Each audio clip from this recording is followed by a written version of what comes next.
इस एपिसोड की शुरुआत में हम क्लब का सीन देखते हैं। हाजिन क्लब के बारे में बताते हुए कहता है, क्लब में सोशल एक्टिविटी होती है। आप क्लब को ऐसा मान सकते हैं कि ये कैडेट्स के द्वारा चलाए जाने वाले स्मॉल ऑर्गेनाइजेशन हो। इस ऑर्गेनाइजेशन में बहुत सारे क्लब हैं, जैसे कि martial art, boxing, gardening, painting, music.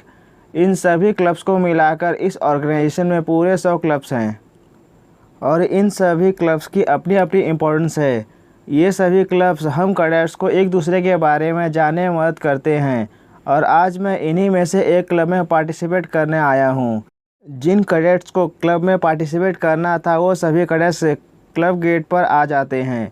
उन सभी कैडेट्स को देखते हुए एक लड़का उन सभी लोगों से कहता है, आप सभी लोगों का स्वागत है हमारे ट्रैवलिंग क्लब में। आप सभी लोगों का धन्यवाद आज हमारे क्लब में पार्टिसिपेट करने के लिए। इस लड़के का नाम हनीन होता है। ये हेल्पिंग रेन ट्रैवलिंग क्लब का प्रेसिडेंट होता है। इसके बाद हम सोहो को देखते हैं। उसके साथ में एक लड़का होता है और वो उससे कहता है, इस साल सभी न्यू मेंबर्स में बहुत सारे अमेजिंग प्लेयर्स भी हैं। ट्रैवलिंग क्लब में पार्टिसिपेट करने के लिए कैडेट्स ने हनीन को बहुत ही कम एप्लीकेशन भेजा होता है। इतने कम एप्लीकेशन को देखकर हनीन की हवाइयाँ उड़ जाती हैं।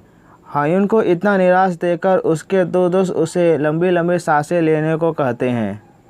अपने दोस्तों की बातों को सुनने के बाद हनीन एक लंबी सांस लेता है और उनके सामने खड़े सभी कैडेट्स से कहता है, चलो मैं आप सभी लोगों को ट्रैवलिंग क्लब हेलिंग रेन के बारे में फिर से बताता हूँ। हमारे क्लब का मेन ऑब्जेक्टिव है रेस्ट करना।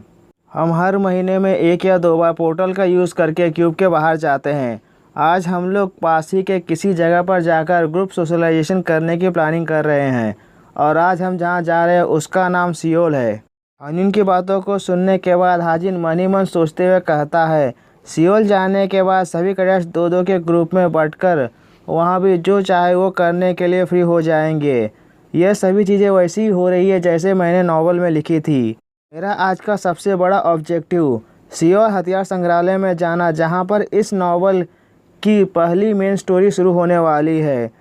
डेजिन से लड़ने में मैं मेन कैरेक्टर की मदद करके मेन स्टोरी में घुसने की कोशिश करूँगा। चलो जोड़ियाँ बनाने का समय आ गया है। सभी लोगों की जोड़ियाँ लॉटरी सिस्टम से चुनी जाएंगी। हाजिन अभी लॉटरी सिस्टम के बारे में मन ही मन सोचते हुए कहता है, मुझे याद नहीं आ रहा है कि क्या नॉवल में भी ऐसी ही जोड़ियाँ बनी थीं। खैर इससे मुझे क्या फ़र्क पड़ता है। वहाँ पर जाकर मुझे जो कुछ भी करना होगा वो मुझे अपने दम पर करना होगा। हाजिन अभी ये सही बातें सोच ही रहा होता है कि तभी योना लॉटरी बॉक्स के सामने जाकर खड़ी हो जाती है और उसमें से एक पर्ची निकालती है और उस पर्ची पर हाजिन का नाम लिखा होता है। हाजिन के साथ अपनी जोड़ी बनते हुए देखकर योना उसे एक अजीब लुक देती है और मन ही मन सोचते हुए कहती है, इस बेवकूफ़ के साथ मेरी जोड़ी कैसे बन गई। योना की तरह हाजिन भी कंफ्यूज होता है। हाजिन को अजीब लुक देने के बाद योना बड़ी सख्त आवाज़ में हाजिन से कहती है, हमें ग्रुप में वहाँ जाने की कोई ज़रूरत नहीं है। तुम्हारे लिए ये अच्छा होगा कि हम दोनों अलग अलग सियोल जाएं। योना की बातों को सुनने के बाद हाजिन उसकी बातों से सहमत हो जाता है। हाजिन से इतना कहने के बाद योना वहाँ से जा ही रही होती है कि तभी उसे कुछ याद आता है और वो पीछे मुड़कर हाजिन से गुस्से में कहती है, अरे हाँ एक और बात, मैंने तुमसे पहले ही कहा था कि मुझसे तुम इन्फॉर्मल होकर बात मत करो। ये मेरी तुम्हारे लिए दूसरी वार्निंग है। इसके बाद मैं तुम्हें तीसरी गलती करने का मौका ही नहीं दूंगी। योना की बातों को सुनने के बाद हाजिन एक लंबी सांस लेता है और ज़बरदस्ती मुस्कुराते हुए योना से कहता है, यस मैम, मैं आपको नाराज़ होने का तीसरा मौका नहीं दूंगा। इसके बाद हम लोग सियोल का सीन देखते हैं। सभी कैडेट नेशनल वेपन म्यूजियम पहुंच गए होते हैं। फिर हाजिन वहां के बारे में बताते हुए कहता है, ये कोरिया की हथियारों की सबसे बड़ी म्यूजियम है। हाजिन म्यूजियम में जाने के बाद सुहो और नयून को ढूंढ रहा होता है। स्टोरी में इंटरफेयर करने के लिए हाजिन का उन दोनों के आसपास रहना बहुत ज़रूरी है। हाजिन अभी उन दोनों को ढूंढ ही रहा होता है कि तभी नयून उसे दिखाई देती है। वह हाजिन से थोड़ी ही दूरी पर एक धनुष को अपनी चमकती हुई आंखों से देख रही होती है। इसके बाद हाजिन की नज़र सुहो पर पड़ती है। सुहो म्यूजियम में लगी एक तलवार को देख रहा होता है। तभी हाजिन उसके पास जाता है और उससे कहता है, अच्छा तो तुम 7 ब्रांच शॉट को देख रहे हो। हाजिन को खुद से बात करते हुए देखकर सुहो उससे कहता है, तुम कौन हो। सुहो की बातों को सुनने के बाद हाजिन उससे कहता है, माफ़ करना, मैंने तुम्हें अपना नाम ही नहीं बताया, मैं किम हाजिन हूँ। हाजिन के नाम को सुनने के बाद सुहो उसे हंसते हुए कहता है, माफ़ करना, मैं तो तुम्हें भूल ही गया था। तुम तो वही हो ना जिसने अपने हथियार के रूप में गन को चुना था।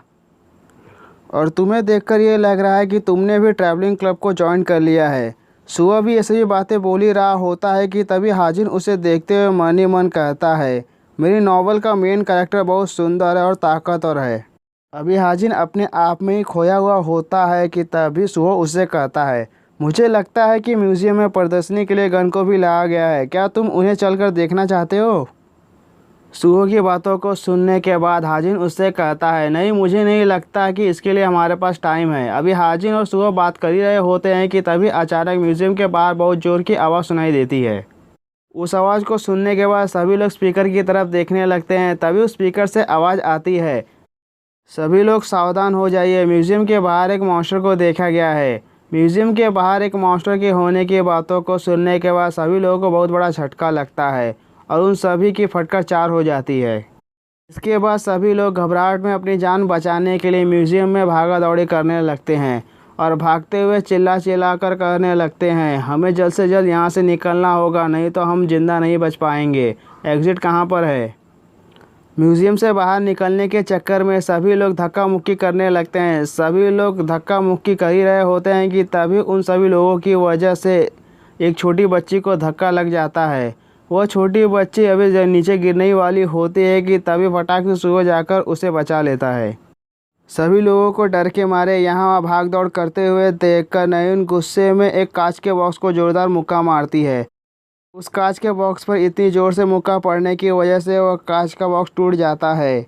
इस वजह से सभी लोग नयून की तरफ देखने लगते हैं। सभी लोगों को अपने तरफ देखते हुए देखकर नयून सभी लोगों को शांत कराते हुए सभी से कहती है, सभी लोग शांत हो जाइए। इस म्यूज़ियम की रक्षा करने के लिए जो हीरो असाइन हुए हैं वो लोग यहाँ जल्दी पहुँच जाएंगे।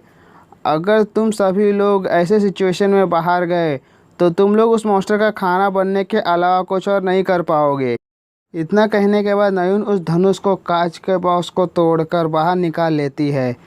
उस सिक्योरिटी बॉक्स से धनुष के बाहर निकलने के बाद उस म्यूज़ियम की सिक्योरिटी सिस्टम एक्टिवेट हो जाती है। उस सिक्योरिटी बॉक्स से धनुष और तीरों को निकालने के बाद नयून सुहो से चिल्लाकर कहती है, तुम वहाँ पर खड़े खड़े क्या कर रहे हो? जल्दी करो और तुम भी एक हथियार ले लो। जब तक कि हीरोज़ यहाँ पर नहीं आ जाते तब तक हमें यहाँ के लोगों की सुरक्षा करनी होगी। इसके बाद ये एपिसोड यहीं पर ख़त्म हो जाता है। अगर आप लोगों को हमारा वीडियो पसंद आया तो हमारे वीडियो को लाइक कीजिए और हमारे चैनल को सब्सक्राइब कीजिए। Thank you for watching.